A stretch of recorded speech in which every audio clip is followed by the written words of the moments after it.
Live India 24 channel में आप सभी का बहुत बहुत स्वागत है। आइए सुनते हैं मुंशी प्रेमचंद जी द्वारा लिखित उपन्यास सेवा सदन का भाग 1।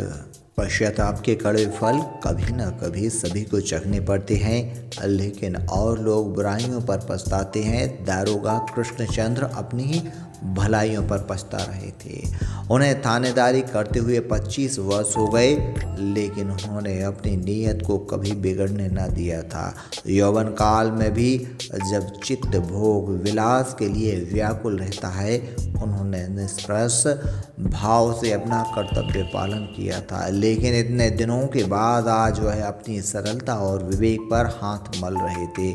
उनकी पत्नी गंगाजली सती साध्वी स्त्री थी। उसने सदैव अपने पति को कुमार्ग से बचाया था, पर इस समय वह चिंता में डूबी हुई थी। उसे स्वयं संदेह हो रहा था कि वह जीवन भर की सच्चरित्रता बिल्कुल व्यर्थ तो नहीं हो गई। दारोगा कृष्णचंद्र रसिक, उदार और बड़े सज्जन मनुष्य थे। माताहतों के साथ वह भाईचारे का सा व्यवहार करते थे, किंतु माताहतों की दृष्टि में उनके इस व्यवहार का कुछ मूल्य न था। वह कहा करते थे कि यहाँ हमारा पेट नहीं भरता, हम उनकी भल मनसाही को लेकर क्या करें चाटें। हमें घुड़की, डांट डपट, सख्ती सब स्वीकार है, लेकिन हमारा पेट भरना चाहिए। रूखी रोटियां चांदी के थाल में परोसी जाएं तो क्या वे पूरियां न हो जाएंगी। दारोगा जी के अफसर भी उनसे प्रायः प्रसन्न न रहते। वह दूसरे थाने में जाते तो उनका बड़ा आदर सत्कार होता था। उनके अहमद, मुहर्रिर और अर्दली खूब दावतें उड़ाते। अहमद को नजराना मिलता, अर्दली इनाम पाता और अफसरों को नित्य डालियाँ मिलती, पर कृष्णचंद के यहाँ यह आदर सत्कार कहाँ। वह न दावतें करते थे, न डालियाँ ही लगाते थे।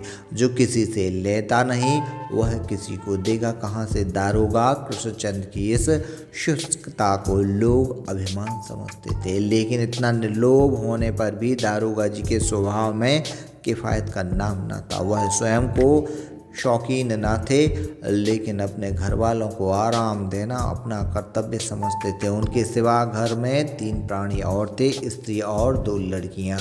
दारोगा जी इन लड़कियों को प्राण से भी अधिक प्यार करते थे।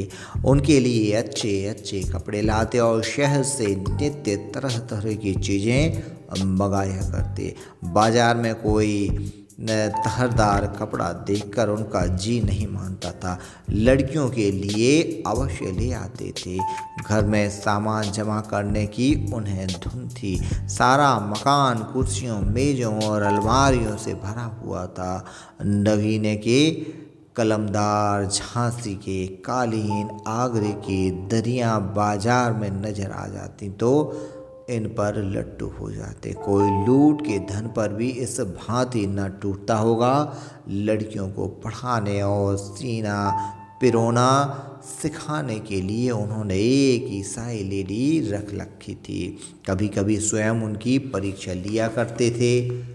गंगाजली चतुर स्त्री थी, उन्हें समझाया करती थी कि जरा हाथ रोक कर खर्च करो। जीवन में यदि कुछ नहीं करना है तो लड़कियों का विवाह तो करना ही पड़ेगा। उस समय किसके सामने हाथ फैलाते फिरोगे। कभी तो उन्हें मखमली जूतियां पहनाते हो। कुछ इसकी भी चिंता है कि आगे क्या होगा।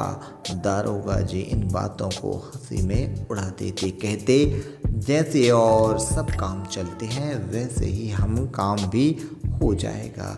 कभी झुंझला कर कहते, ऐसी बात करके मेरे ऊपर चिंता का बोझ मत डालो। इस प्रकार दिन बीतते चले जाते थे। दोनों लड़कियां कमल के समान खिलती जाती थीं। बड़ी लड़की सुमन सुंदर, चंचल और अभिमानिनी थी। छोटी लड़की शांत, भोली, गंभीर, सुशील थी। सुमन दूसरों से बढ़कर रहना चाहती थी। यदि बाजार से दोनों बहनों के लिए एक ही प्रकार की साड़ियाँ आती तो सुमन मोह फैला लेती थी। शांता को जो कुछ मिल जाता उसी में प्रसन्न रहती। गंगाजली पुराने विचारों के अनुसार लड़कियों के ऋण से शीघ्र मुक्त होना चाहती थी, पर दारोगा कहते यह अभी विवाह योग्य नहीं है। शास्त्रों में लिखा है कि कन्या का विवाह 16 वर्ष की आयु से पहले करना पाप है। वह इस प्रकार मन को समझाकर टालते रहते थे। समाचार पत्रों में जब वह दहेज के विरोध में बड़े बड़े लेख पढ़ते तो बहुत प्रसन्न होते। गंगाजली से कहते कि अब 1 ही 2 साल में यह कुरीति मिटी जाती है, चिंता करने की कोई ज़रूरत नहीं। यहाँ तक कि इसी तरह सुमन को 16वां वर्ष लग गया। अब कृष्णचंद अपने को अधिक धोखा न दे सके। उनकी पूर्व निश्चिंतता वैसी न थी जो अपनी समर्थ के ज्ञान से उत्पन्न होती है। उसका मूल कारण उसकी अकर्मण्यता थी। उस पथिक की भांति जो दिन भर किसी वृक्ष के नीचे आराम से सोने के बाद संध्या को उठे और सामने एक ऊंचा पहाड़ देखकर हिम्मत हार बैठे। दारोगा जी भी घबरा गए। अवध की खोज में दौड़ने लगे।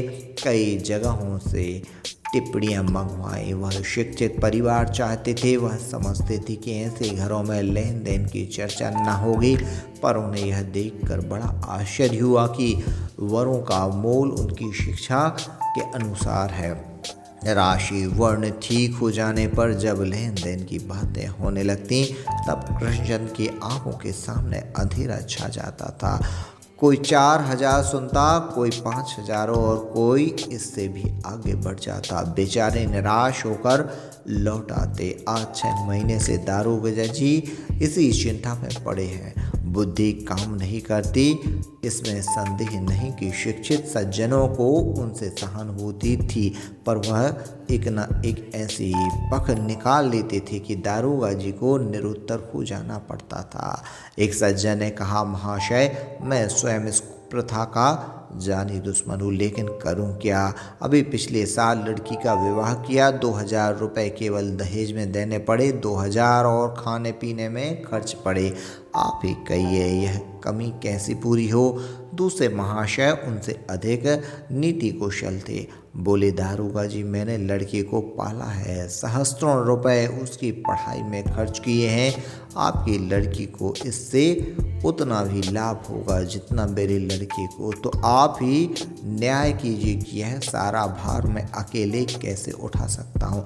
कृष्णचंद को अपनी ईमानदारी और सच्चाई पर पश्चाताप होने लगा। अपनी निष्प्रहता पर उन्होंने तो घमंड था, वह टूट गया। वह सोच रहे थे कि यदि मैं पाप से न डरता तो आज मुझे यूं ठोकरें न खानी पड़ती। इस समय दोनों स्त्री पुरुष चिंता में डूबे बैठे थे। बड़ी देर के बाद कृष्णचंद बोले, देख लिया, संसार में सन्मार्ग पर चलने का यह फल होता। यदि आज मैंने लोगों को लूट कर अपना घर भर लिया होता तो लोग मुझसे संबंध करना अपना सौभाग्य समझते, नहीं तो कोई सीधे मुँह बात नहीं करता है। परमात्मा के दरबार में यह न्याय होता है। अब 2 ही उपाय हैं, या तो सुमन को किसी कंगाल के पल्ले बांधो या कोई सोने की चिड़िया फंसाऊं। पहली बात तो उन्हें होने से रही। वह अब सोने की चिड़िया की खोज में निकलता हूँ। धर्म का मजा चख लिया, सुनीति का हाल भी देख चुका। अब लोगों को खूब दबाऊंगा, खूब रिश्वतें लूँगा। यही अंतिम उपाय है। संसार यही चाहता है और कदाचित ईश्वर भी यही चाहता है। यही सही, आज मैं भी वही करूँगा जो सब लोग करते हैं। गंगाजली सिर झुकाए अपने पति की ये बातें सुनकर दुखित हो रही थी। वह चुप थी, आंखों में आंसू भरे हुए थे। दारोगा जी के हल्के में एक महंत रामदास रहते थे। वह साधुओं का एक गद्दी के महंत थे। उनके यहाँ सारा कारोबार श्री बांके बिहारी जी के नाम पर होता था। श्री बांके बिहारी जी लेन देन करते थे और 32 रुपये सैकड़े से कम सूद न लेते थे, और वही मालगुजारी वसूल करते थे, वही रहननामे बैनामे लिखते थे। श्री बांके बिहारी जी की रकम दबाने का किसी को साहस न होता था और न अपनी रकम के लिए कोई दूसरा आदमी उनसे कड़ाई कर सकता था। श्री बांके बिहारी जी को रुष्ट करके उस इलाके में रहना कठिन था। महंत रामदास के यहाँ 10-20 मोटे ताजे साधु स्थायी रूप से रहते थे। वह अखाड़े में दंड पेलते, भैंस का ताज़ा दूध पीते, संध्या को दूध या भंग छानते और गांजे चरस की चिलम तो कभी ठंडी न होने पाती थी। ऐसे बलवान जत्थे के विरुद्ध कौन सिर उठाता। महंत जी का अधिकारियों में खूब मानता। श्री बांके बिहारी जी उन्हें खूब मोतीचूर के लड्डू और मोहन भोग खिलाते थे। उनके प्रसाद में कौन इनकार कर सकता था। ठाकुर जी संसार में आकर संसार की रीति पर चलते थे। महंत रामदास जब अपने इलाके की निगरानी करने निकलते तो उनका जुलूस राम जी ठाट बाट के साथ चलता था। सबसे आगे हाथी था। श्री बांके बिहारी जी की सवारी होती थी, उसके पीछे पालकी पर महंत जी चलते थे।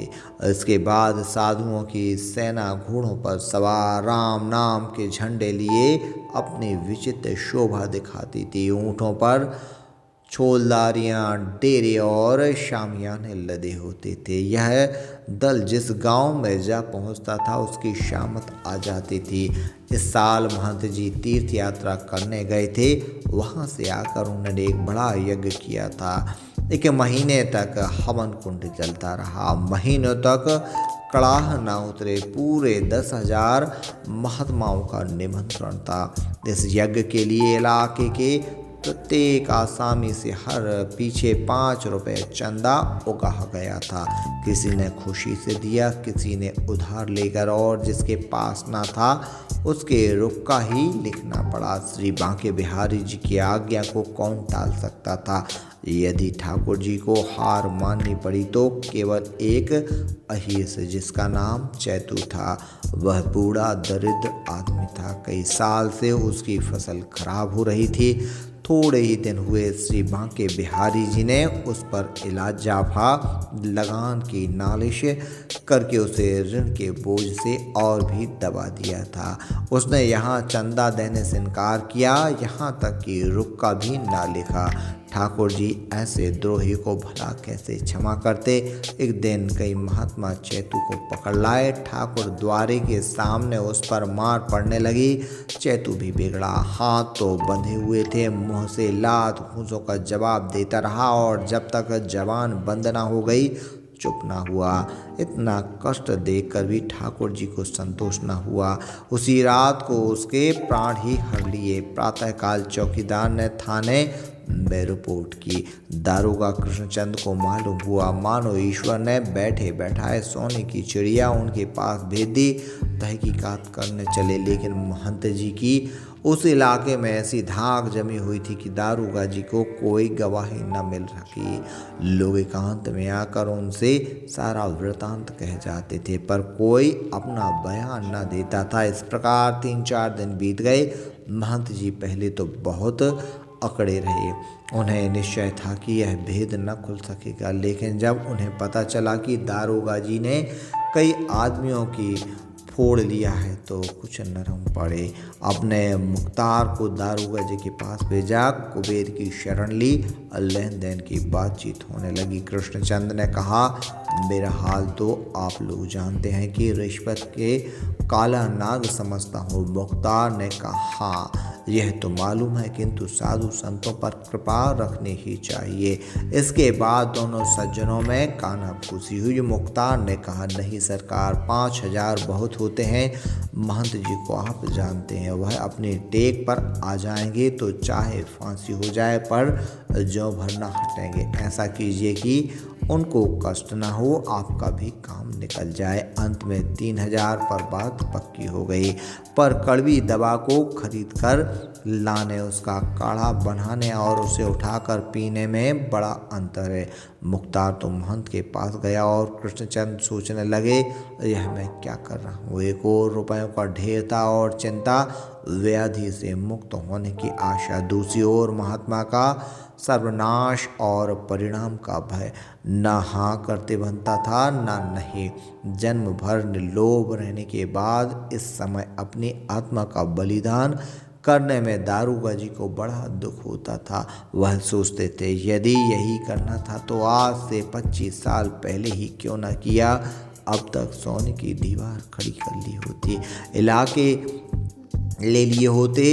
इतने दिनों तक त्याग का आनंद उठाने के बाद बुढ़ापे में यह कलंक, पर मन कहता था इसमें तुम्हारा क्या अपराध, तुमने जब तक निभ सका निभाया, भोग विलास के पीछे अधर्म नहीं किया। लेकिन जब देश काल प्रथा और अपने बंधुओं का लोभ तुम्हें कुमार्ग की ओर ले जा रहे हैं तो तुम्हारा क्या दोष, तुम्हारी आत्मा अब भी पवित्र है, तुम ईश्वर के सामने अभी निरपराध हो।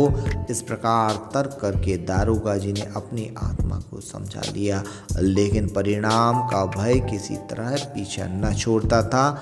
उन्होंने कभी रिश्वत नहीं ली थी, हिम्मत ना खुली थी।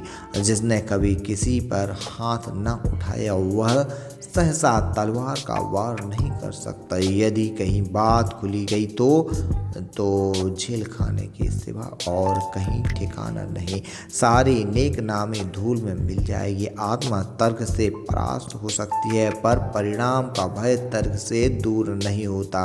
वह पर्दा चाहता था। दारोगा जी ने यथासंभव इस मामले को गुप्त रखा, मुख्तार से ताकीद कर दी कि इस बात की भनक भी किसी को कान में न पड़ने पाए।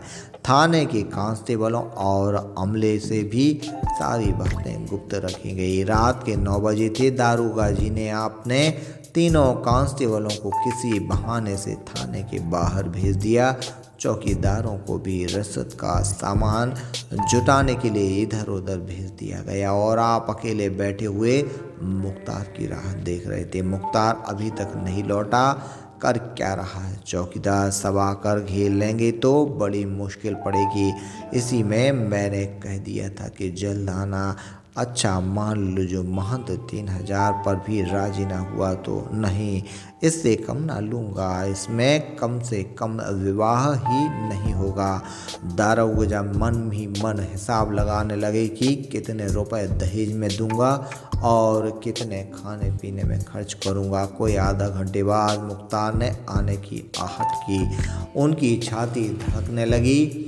चारपाई से उठ बैठे, फिर पानदान खोलकर पान लगाने लगे कि इतने में मुख्तार भीतर आया। कृष्णचंद ने कहा, कहिए। मुख्तार बोले, महंत जी। कृष्णचंद ने दरवाजे की तरफ देखकर कहा, रुपए लाए या नहीं? मुख्तार ने बोला, जी हाँ लाया हूँ। पर महंत जी ने? कृष्णचंद ने फिर चारों तरफ चौकन्नी आंखों से देखकर कहा, मैं एक कौड़ी भी कम ना करूँगा। मुख्तार ने कहा, अच्छा मेरा हक तो दीजिएगा ना? कृष्णचंद ने कहा, अपना हक महंत जी से लेना। मुख्तार ने कहा, 5 रुपए सैकड़े तो हमारा बंधा हुआ है। कृष्णचंद्र बोला, इसमें से एक कौड़ी भी न मिलेगी। मैं अपनी आत्मा बेच रहा हूँ, कुछ लूट नहीं रहा। मुख्तार ने कहा, आपकी जैसी मर्जी, पर मेरा हक मारा जाता है। कृष्णचंद्र बोले, मेरे साथ घर तक चलना पड़ेगा। तुरंत बहली तैयार हुआ और दोनों आदमी उस पर बैठकर चले। बहली के आगे पीछे चौकीदारों का दल था। कृष्णचंद उड़कर घर पहुंचना चाहते थे। गाड़ीवान को बार बार हाँकने के लिए कहकर कहते, अरे क्या सो रहा है, हाँके चल। 11 बजते बजते लोग घर पहुंचे। दारोगा जी मुख्तार को लिए हुए अपने कमरे में गए और किवाड़ बंद कर दिए। मुख्तार ने थैली निकाली, कुछ गिन्नियाँ थीं, कुछ नोट और कुछ नगद रुपए। कृष्णचंद ने झट थैली ले ली और बिना देखे सुने उसे अपने संदूक में डालकर ताला लगा दिया। गंगाजली अभी तक उनकी राह देख रही थी। कृष्णचंद मुख्तार को विदा करके घर में गए। गंगाजली ने पूछा, इतनी देर क्यों हो गई?